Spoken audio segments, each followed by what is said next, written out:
Palitan natin ng brake pad yung ito sa unahan. Kasi matagal na to, walang palit-palit. Yung mga 3 years na hindi pa napalitan tong brake pad natin. Madabili ako sa TikTok mga pre. Yamaha, genuine Yamaha talaga yan. Oh, tingnan nyo mga pre. Sobrang ganda nito. Kung gusto niyo mga pre, nandyan lang sa yellow basket. Yan. Ito yung ipapalit natin dito sa brake pad natin. Tuturo ko sa inyo kung paano magpalit nito mga pre. Una natin gagawin ay ihanda yung tools. Ito yung tools na binili ko sa Ace Hardware mga pre. Ito yung size ng star screw natin, T50. Ito yung tatanggalin mga pre, itong dalawang bolt na to. Counterclockwise lang yung pagtanggal pag luwag.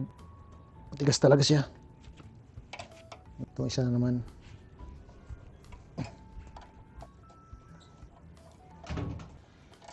Yung tanggalan natin. Para mahila natin to mga pre, kailangan tanggalin itong wire ng sensor. Kasi hindi natin matanggal yung bracket niya kung hindi natin tanggalin itong wire. Kailangan mo natanggalin to. Hilain lang to, ito hilain. Yan, yan mga pre. Tapos ito hilain. Paangat pataas. Dahan-dahan lang mga pre para di masira yung wire natin. Tanggalin din natin to mga pre. Gamitan natin ng 10mm na socket. Yan. Tapos ito hilain na to. Oh, tanggal na, di ba? Tapos ayan, dalawang pin, tanggalin natin 'yan mga pre. Gamitan natin ng long nose, ganun lang, ganyan lang. Yan. Tanggalin natin tong pin na to mga pre, ito mismo. Yan, ito, tanggal na. Yan na, tanggal na tong brake pad natin. Ay, makapal pa.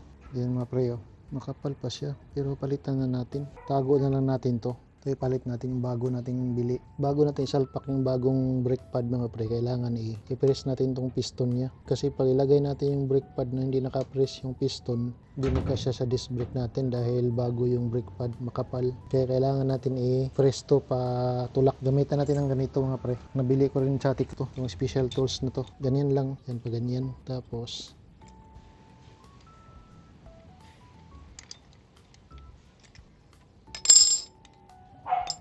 yan, kita niyo mga pre, press na natin yung piston niya, diba? Kabit na natin tong brake pad na bago. Pagkabit ng bagong brake pad, ito yung unahin, yung maliit dito, ganyan. Tapos sunod tong malaki dito sa loob dito, ganyan. Tapos itong pin, yung pin dito mga pre,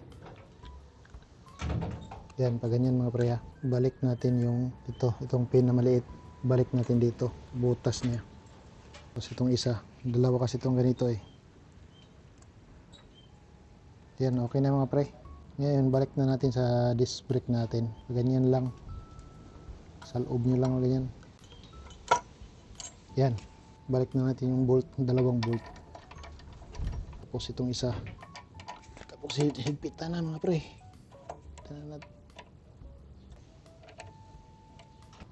Yung tamang higpit lang. Tapos balik natin yung bracket ng wire, yung bracket niya balik natin. Tapos itong wire balik na. Tapos itong clip ng wire ng sensor natin dito lang. Dalawa to mga pre, katabi lang. Okay na mga pre, testing na natin. Testing natin mga pre, dito lang natin testing kasi wala akong kasama